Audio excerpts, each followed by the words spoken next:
Okay.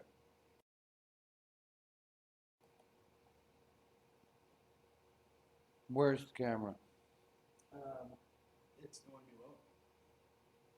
Rotation with camera. Rotation, no camera. Oh, you got those flipped. That's You okay. can just edit the source there where it says on the left.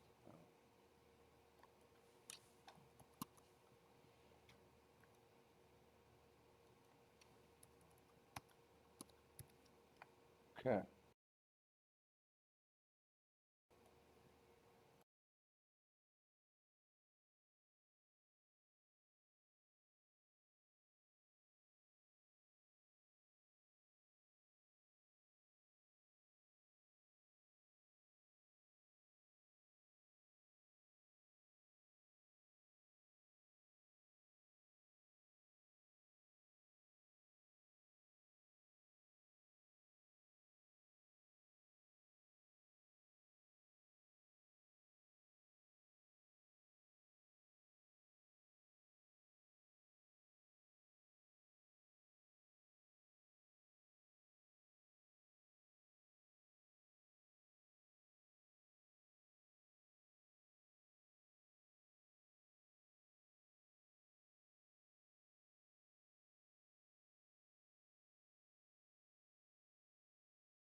This? Can you see me? Perfect. Hi. Yeah. And I can do this. I can't see any of that. You can't see just the presentation? All I see is the presentation. That's what it's supposed to be. Okay, now I see you. Now you see me? Yep. Now you see the presentation. Yep. With me or without me? Without you.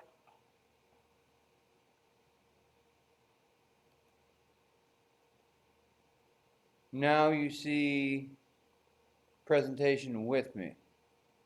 Yep. Now that's just backwards. Say something. Oh, now you're gone. Okay. And then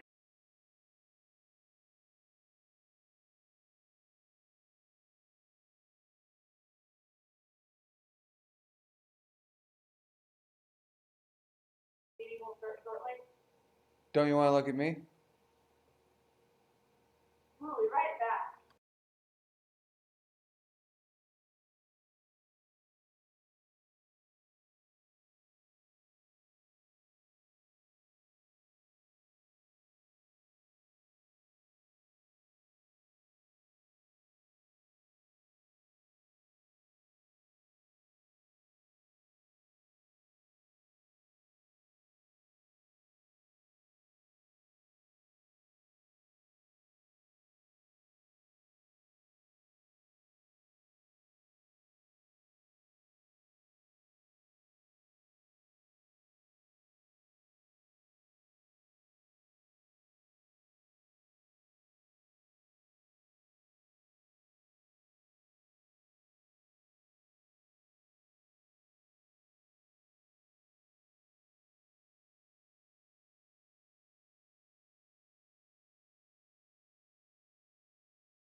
we'll give it another minute or two. Hi, everybody.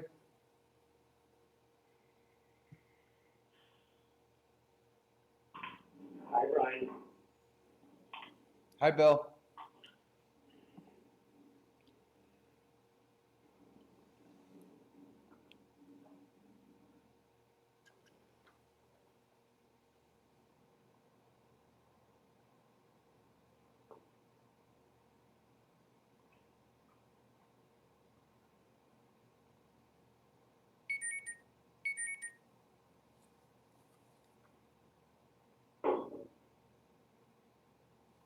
Oh, you can write comments too? Yes. Does everyone see them when you write comments? Why? Like What do you everyone want? on the video? Why? What do you want to say? I don't know, I'm just curious. I don't know. Try writing a comment. I don't see any comments on my side.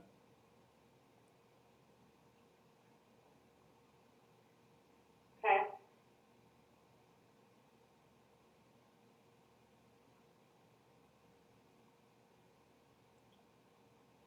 The following participant has entered the conference. Tom. Hi, Tom. Hi.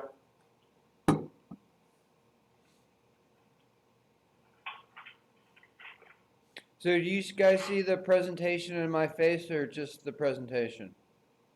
The following participant has entered the conference. Sarah Sparks. Sarah Sparks. Hi, Sarah. It's Brian. The following participant has entered the conference. Jeff Johnson. Hi, Jeff. It's Brian. The following participant has entered the conference. Brian Bender.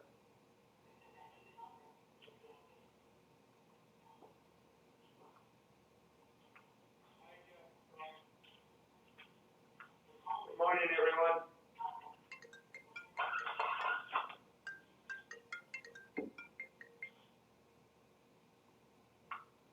Morning. Sarah, I can see the slide. Okay, good. So, I think everybody on the, you probably want to mute your video on your computer and just use the, mute your audio on the computer and just use the audio on the phone.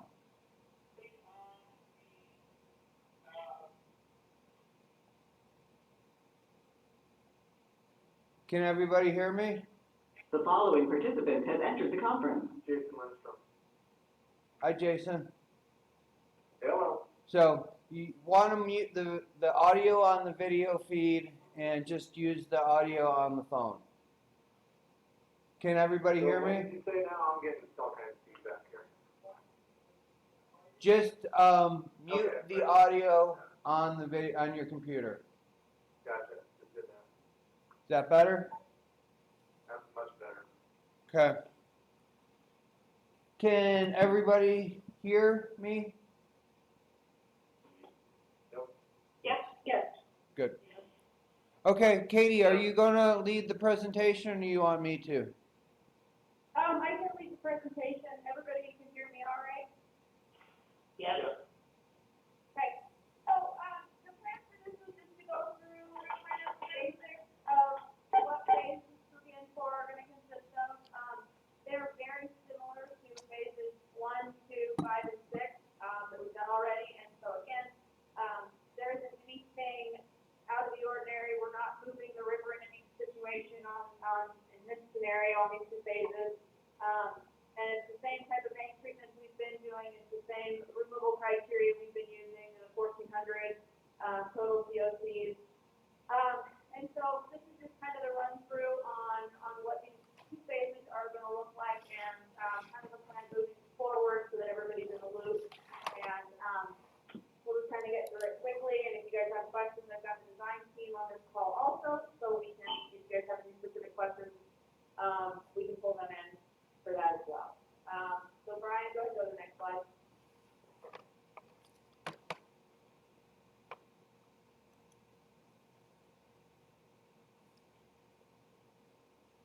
Next slide, Brian. It should be there, project location. It might take a second. Okay. Did it change? No. It did on ours, on Okay, no, mine mine anyway. Yeah, mine did something. Mine might be slow. I apologize. I stepped out of the Haslopper, my refresher, to be able to have the meeting. So I'm down and on site, Brian's in the office trying to coordinate this, so, So I think it's gonna take a minute for the slide to catch up with the video feed. Yeah, I think so. My internet in the trailer's not great, so. Okay, so you guys are all very familiar with the project, the project as a whole. The project location, Brian, go ahead and click the next arrow. Then go ahead and click the next two slides, because it'll bring the arrows up. Okay.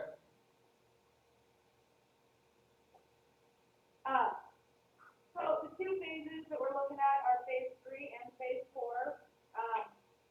Phase 3 starts at the end of the phase 2 project area, or right at Perkins Lane, and it goes about halfway. It's still on the Lambert Ranch, and it goes about halfway up through their property. Phase 4 is still kind of centered on the middle of Lambert's property, and it ends at Galen Road, which includes the Huron River Ranch, or maybe Kathy Hadley's property. And then that ends right at the start of the phase 5 area, just on the other side of Galen Road. Go ahead and click the next one. Katie, this is Jason. I still just have a blue screen. It says phase 3 and 4 stream will begin shortly. Is there something I'm doing wrong? Oh, that's weird. No, that should be showing up. Jason, try and exiting out and re-click on the link and see what it brings up. Okay. And Jason, you wanna make sure on the lower left that you're not on pause, that you hit play. Yeah, it looked like it was playing, but it just was sitting there saying your stream will begin shortly. But let me exit out and try again. Okay. This slide that should show up is just a summary. It'll say summary of phases 3 and 4.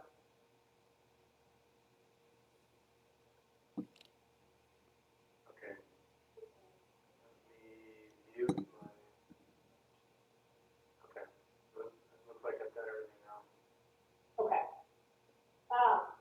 So for phases 3 and 4, like I said, it's 3 primary landowners. The Kelly Ranch, which is just a small portion of the removal boundary, and but they are the primary alluvial borrow source for phases 3 and 4, and then the phases 3. And then the Lambert Ranch, which is they're the main landowner, and go down into a significant portion of phase 4, also enter the majority of phase 3. And then again, the Deer Lodge River Ranch, which is the small last section up to Galen Road. It's 4.5 river miles total. It's an approximate 246 acres of excavation and tailings removal, and it is a large amount of tailings, all in total of 1.15 billion cubic yards for removal. So go to the next slide.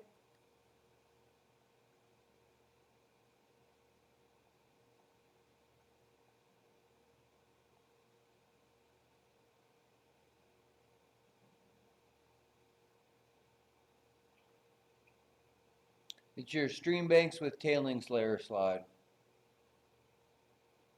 Okay, so these are just visuals on the tailings that we saw when we were doing investigation in the stream banks. As you can see, there is still a pretty thick layer of tailings on the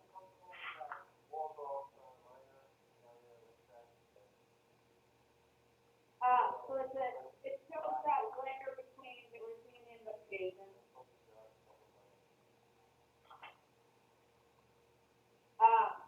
And so again, it's just more of a visual than anything. The stream bank treatments are not changing significantly. We did add a habitat bank at Restoration. We did a pilot project on phase 2 of a habitat bank that includes willow bundles to stick out and provide some cover.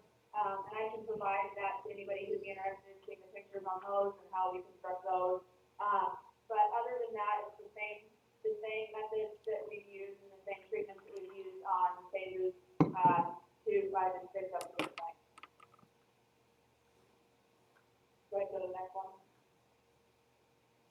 large slickens on Point Bar.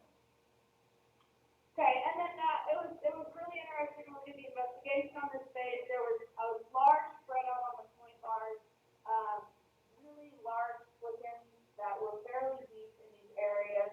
And then there was berms put on the edge of the point bars by, I believe it was by ARCO sometime in the early nineties, that was used to kind of protect these tailings from getting back into the river. And so we haven't seen, I think that has created, we haven't seen a lot of that get washed down or the deposition get onto those point bars to kind of cover up the tailings necessarily, because these berms were constructed at the face of these inside that.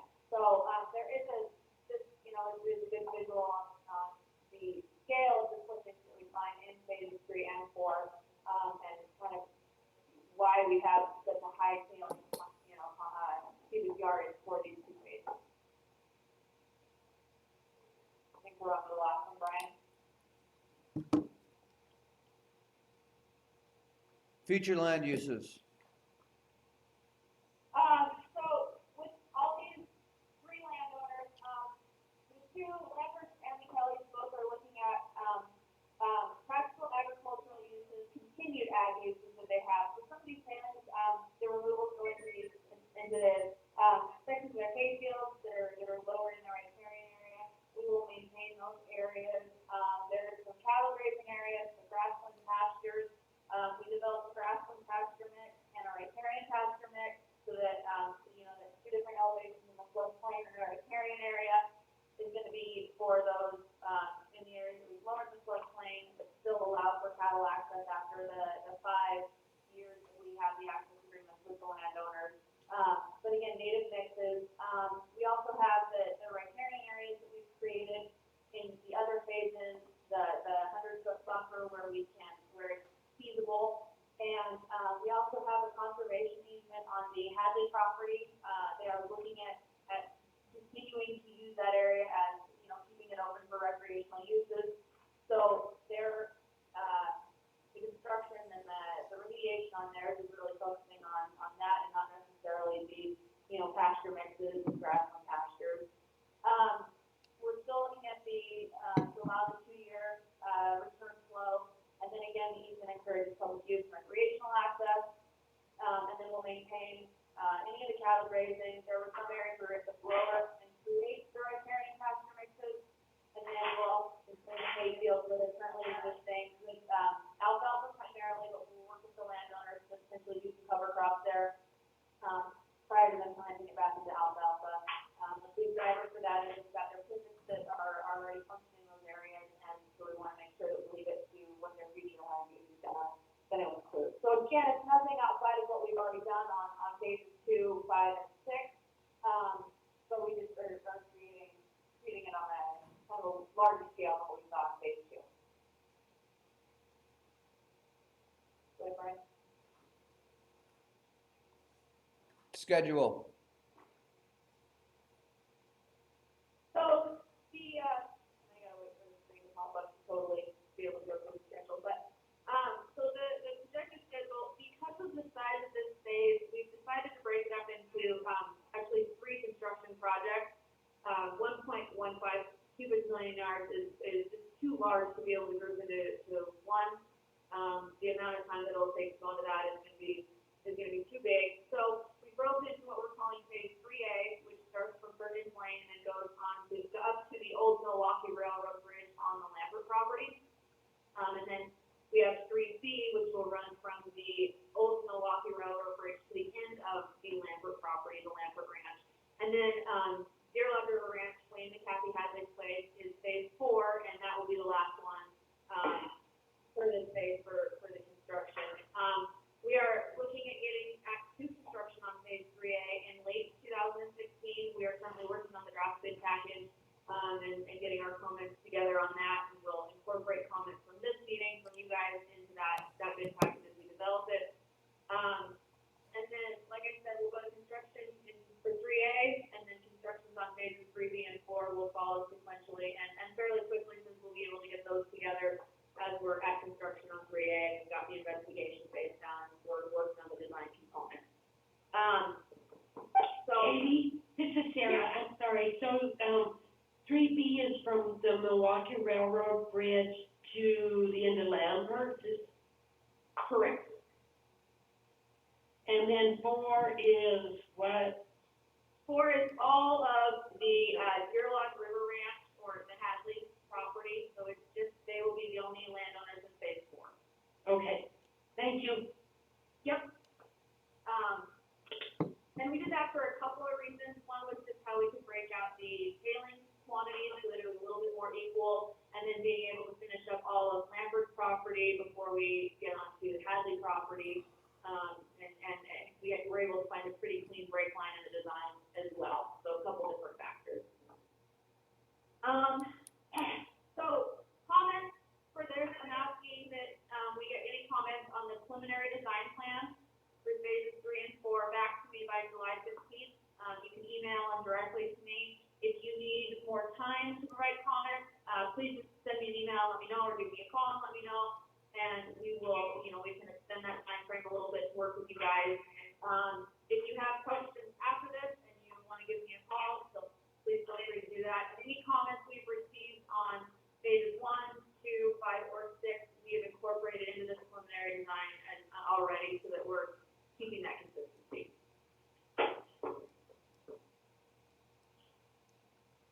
Okay, last clarifying. Questions? So that's all I've got for the presentation. Again, it's very similar to what we've been doing. Hopefully you guys had a chance to go through the document, and if you haven't, go through it before the 15th and put together any comments. But I guess at this time, we'll just take any questions or comments that you guys have. Katie, this is Jason. Of the Habitat Bank stuff, I have not been down yet to see it in phase 2, which I would like to do. But how much of that's being incorporated into 3 and 4? Well, I think it'd be great to get you out here to take a look at it and kind of get your feedback. And Tom Mostad is actually really kind of pioneering that one for the restoration side of it. Right now, we wanted to see how the stability of those banks in phase 2 before we did large stretches of it in phases 3 and 4. We are going to look to incorporate it. We haven't.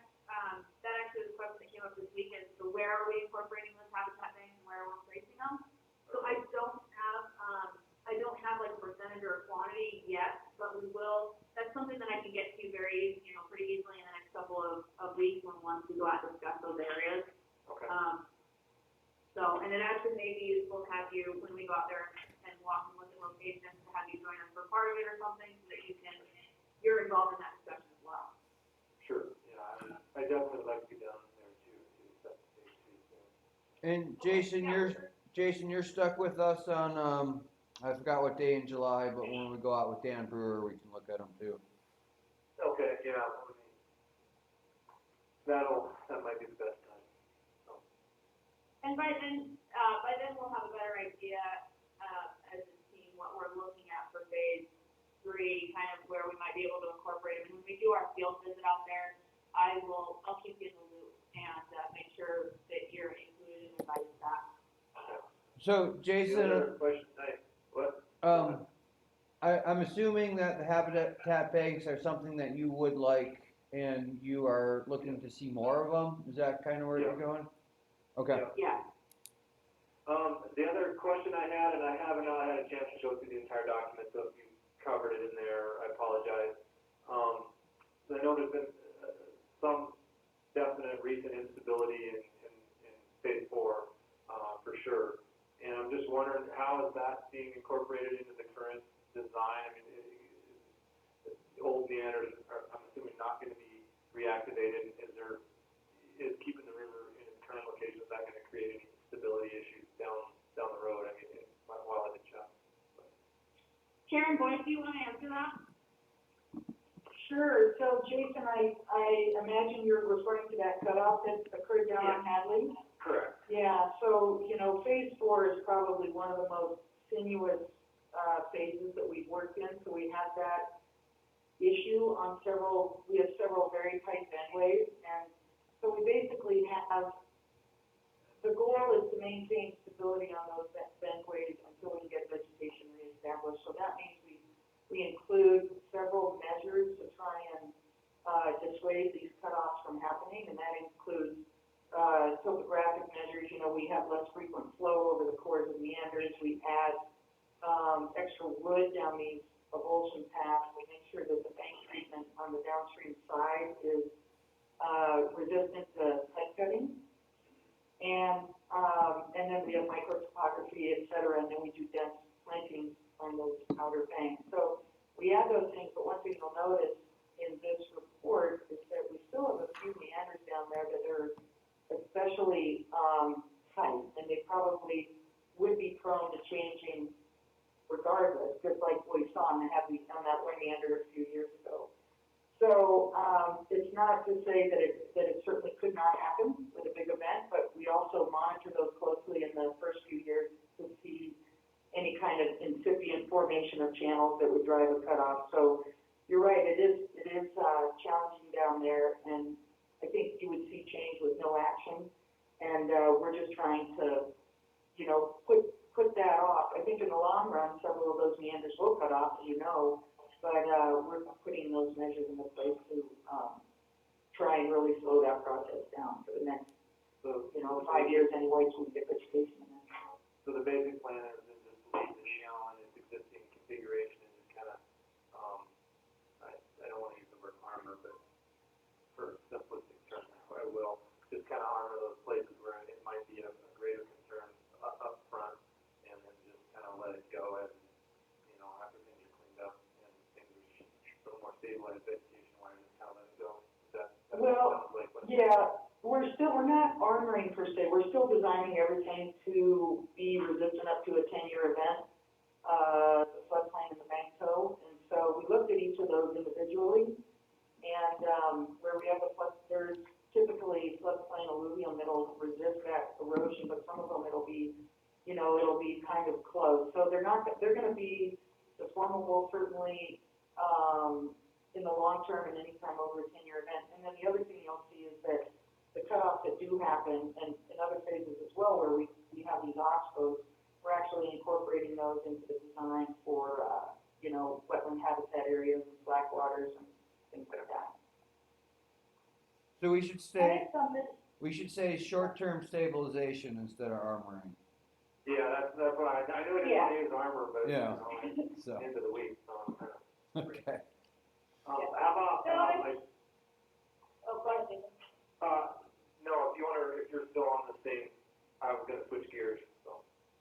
All I was gonna say is that, that's gonna be a section that we're really gonna monitor and have to pay close attention to within that first 5 years to make sure that vegetation is, taking off how we want it to, and we're getting that stability, and really, we'll monitor those closely, and if we needed to come in and do something additional, we have to address that. So I think it is a really good question, and we, as far as our plan, I think we're kind of keeping with, the status quo of how we monitor, but it's definitely a section we're going to want to keep a close eye on because it has the potential to unravel depending on what the flows look like.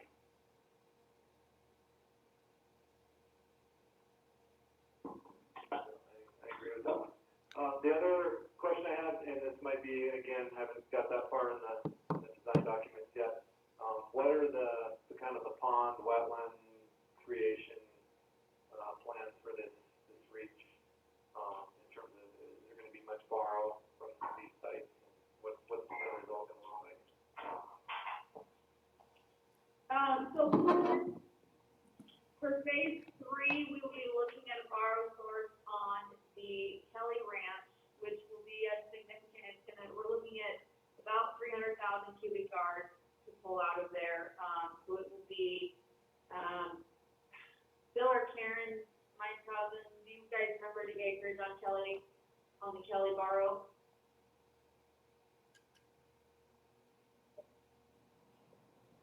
I think it's less than 20 acres. We had a couple scenarios in there depending on how deep we go, but it might be more like 13 or something. That's what between 13 and 15 acres for that borrow source. We are creating wetland features throughout, even in some of the riparian pastures where they're going to be grazing cattle at.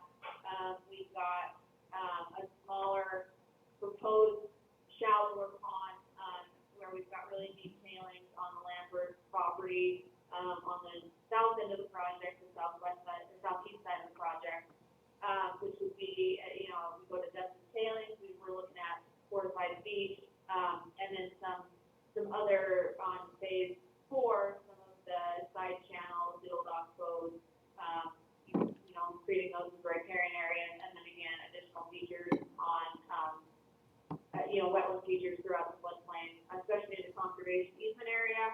For phases 3B and 4, to get the quantity for gravel that we need, we'll have to do another borrow source on the north end of the project, on the Lampert Ranch. And I believe we're looking at, you know, probably, you know, 20 to potentially 30 acres, depending on what those quantities end up looking like, for their pond, for the borrowed pond that's gonna be left behind. And again, the depths are gonna play a factor in how wide that stuff falls. So, Yeah, do we have an idea what those are gonna be yet? so Jason, the Kelly one is the only one that we know for sure right now, and that's pretty far off the river, kind of tucked up against the interstate on the south end by Perkins Lane. And I think the design is still minimizing the depths of those ponds. Okay. Yeah. And as far as the one that would be on the Lampert Ranch, it is pretty far off the river too. There's a good, you know, it's not right next to the river, it's a pretty good distance as well. It's closer towards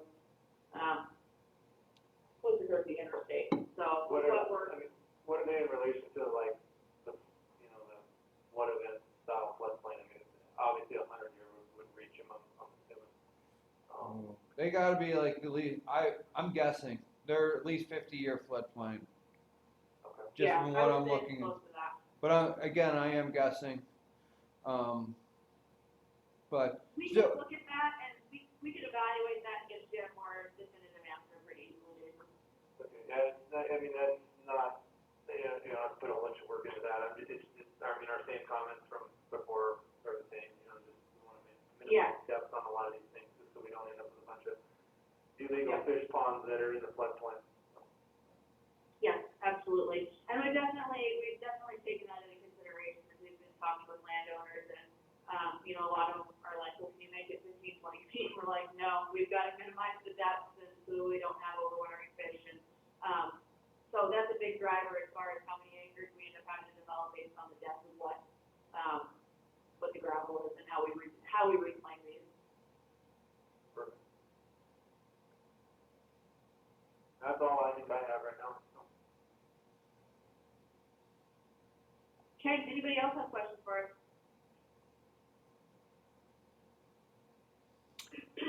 Jeff or Brian, do you have questions? I'm good. Okay. Brian, are you good? I'm good. Okay. So again, if you I- guys have questions. I have a question. Okay. So I guess I want to know, do you guys like this format for a DRT meeting better than a long drawn out meeting? For me. Okay.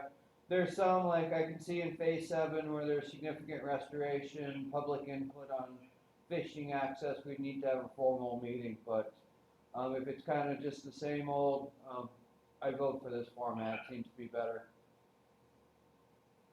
And what I would encourage you guys, if you have questions or you want to see the site or familiarize yourself with something, give me a call and we can go out and see a specific area or look at something that what we're proposing in the plan versus what's in the field, or, you know, call me or send me an email and we can answer any questions. But, you know, Brian and I still want to encourage you guys to be as involved as you can be, and if that means, you know, you want to come out and get a site tour and see what's happened on 2, 5, or 6, and what we're looking at on 3 or 4, just give one of us a call and we'll get you out there.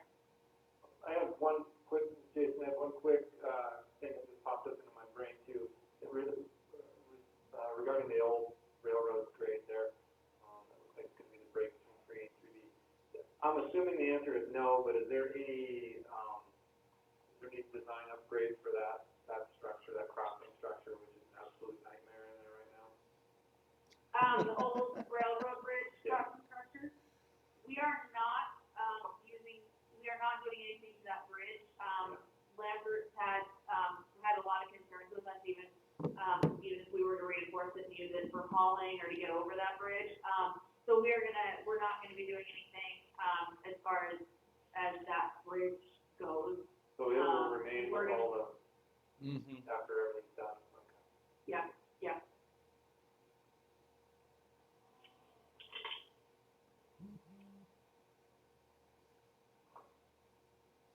Okay, if nobody has any other questions, I think we're done.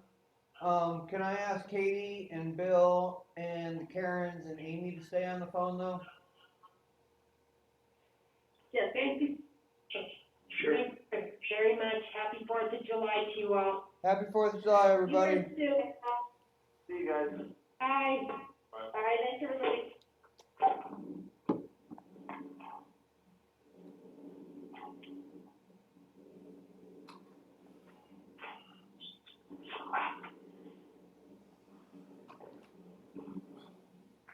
Okay, so do we have the Karens, Bill, Katie, and Amy? Yep. Katie, did you want to run through comments real fast since we got everybody?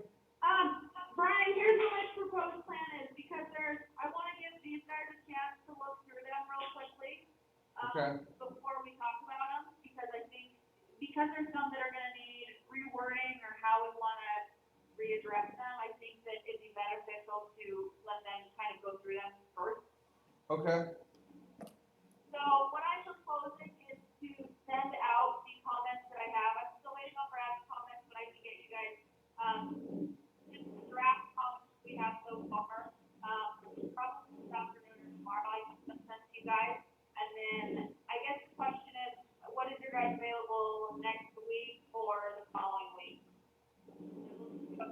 Call, This is Bill. Karen and I are here next week, and, well, I'm here part of next week. Okay. Starting Wednesday probably, and then, the following week, I'm definitely here. I know the doctor's night, and we have that URA. I'm only available on the 6th and the 14th, in those 2 weeks. Okay. What does July 6th look like for everybody? I'm not gonna be, but you can just I'll give you my comments, and Okay. I'm just gonna give Bill and Karen an idea what to expect. So they Okay, can that start sounds thinking good. about it. Yep. I may be anywhere today. So we can do it later in the afternoon on Wednesday, or we can do the week of the 11th. Yeah, I might, I think I'll be here on Wednesday,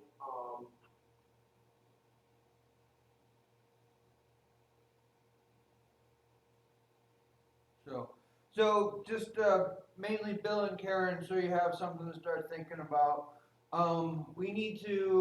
Galen Road needs to be more rebuilt than just resurfaced. So I'm thinking actual geofabric and geogrid and all the way from the intersection of East Side Road to the pavement. And then we need to think about how we're gonna sequence that. Are we gonna require them to rebuild that road before we haul? Or are we gonna let them trash the existing road and fall through and maintain it and then rebuild it at the end? Okay, I'll just mention that I spoke to Chris Anderson and to Jeremy about Galen Road, and they both felt that it just needed resurfacing, and that's why I went that way. Okay. Maybe something I don't. I don't believe it. So anyway, I think we should think about it when it gets, especially during spring breakup when the frost comes out. That road's going to turn into a nightmare. So we're gonna bring in like, gravel base course or something, or what? That's what I was thinking, that we'd completely rebuild the road and geofabric, geogrid, kind of the same thing we did on Morel Road and West River Road. And from where to where? from East Side Road all the way to the pavement, to all of Galen Road, east of the interstate. Wow, East Side Road. this will be pricey. So, Brian, are you proposing that just to keep the county happy? Because we're not gonna use any of that road past the railroad grade. Yes. Okay. Okay, well, look at it, it'd make most sense if we got out there and did some borings on it first, if we're going to go deep. Okay. I'm always in favor of having a good design, so I'm sure Katie's supportive of whatever information we need. And Yes. I'm not, and if we go out there and we bore it and you think it's gonna hold up, then I'm fine with that, but I've seen the trucks hammer that all last winter and all spring. Uh-huh. Okay, And then the other ones are minor comments. I think the only other ones that Katie and I had were we need to work on the sections of the mixing of the borrow and the compost and all that stuff, so, but Katie can give you comments on that next week. I'll give you guys comments on it, and then it's more of, it's just kind of, we might wanna consider breaking up that bid item a little bit, or the wording on it is a little confusing, and so we just kinda wanna rework that. And that's Amy, fine, I expected some questions on that. so Amy, I know it sounds like you're not available much next week, but what I would like to see is a mixing of Lampert borrow and Beck borrow, and then, I don't know if it's a separate bid item or included in that bid item, I would like to give the contractor both options for incorporating compost. So once they mix, To me, once they mix the two type of borrows, then I would like to either they can do the scoop method that they're doing in phase 2 right now, or they can actually bring out a spreader and disc and whatever and disc it in. And we just leave it up to them which way they want to two do it. separate bid items then, and they bid on each, and then they have the option to use whatever. No, I guess what I'm thinking is that we have a bid item that says compost incorporation. And we give them the two methods and they have to do one of them. Oh, they pick one or the other, okay. Yeah. Or we include it as a step in the veg placement. I don't know if it's a separate bid item or not, but I think we should allow them both methods and clean up those sections so they're not as confusing. Okay, So if we do the scoop method, I don't know how that works, other than you mix your two materials first, and then you put them back in a truck and. yeah, I would think you'd have to have a mixed pile. Those sources are there, and there's a pile that's already mixed, and then that's what goes into the truck, and then compost is added to that. Yeah. Yeah, because you create the mixed pile to start with. The same way they're doing, well, you have to mix the veg. You have to mix Lampert borrow. Correct. Yeah. Yeah, but I'm just saying, other than laying it down on the ground and mixing it on the ground, the only way I can think of to do that is to, load it in a truck and have, yeah. So you bring it back, You bring them back and you load them in a truck and then you mix them, or? I know. It depends on how specific we're gonna be. I mean, trucks could just dump from each pile into the same location, and, I would think between scooping it up and putting it into another truck, we'd get a fairly good mix. I mean, Okay, so- either way, it's gonna be tedious. We know that, but we also think it could be a big enough issue that's worth it. So it can be done that way, or it can be done in the truck, and 2 scoops of each are loaded, and then the compost added to the truck. Source is in the same place? You don't? you have to bring it Well, back. you'd have to have Beck delivered to the Lampert source, essentially. Yeah. Right. Have a pile of Beck at the Lampert source to make it efficient, in my opinion, but. I think we Well, just. I agree, and I think that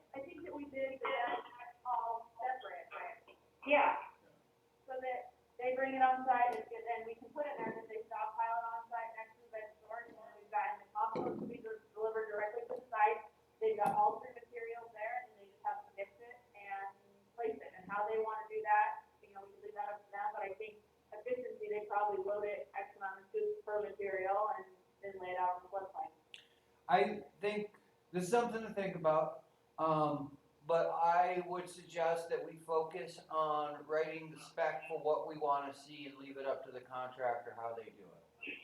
So describe what adequate mixing of Beck and Lampert would be in the bid item. And describe what you would wanna see for adequate mixing of compost, and then let them figure it out.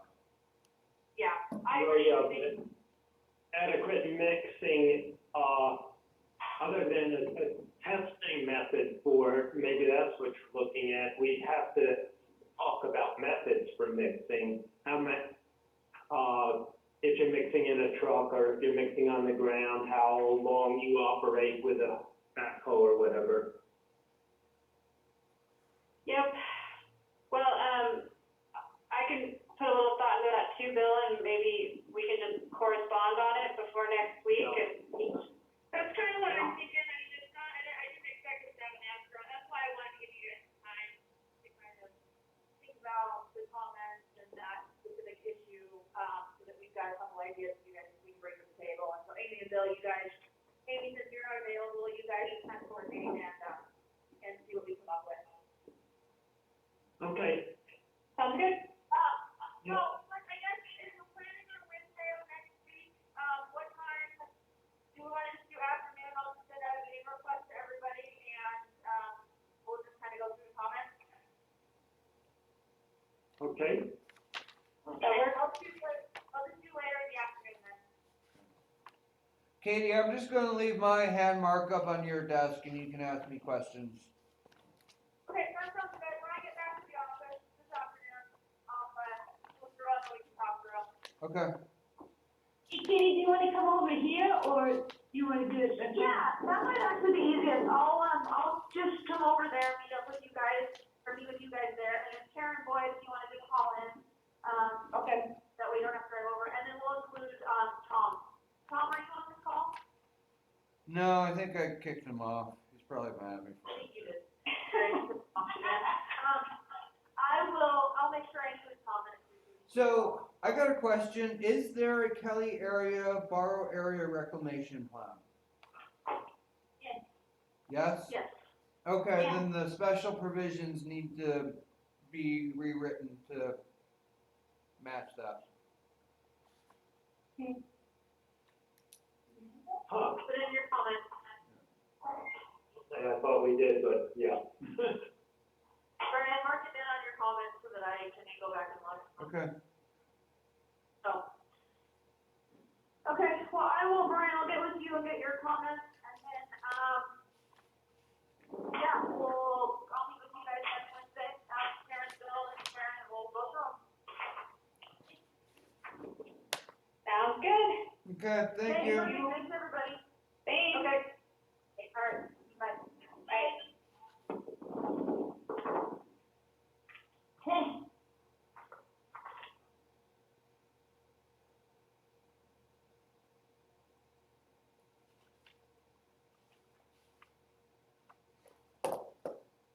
Bye.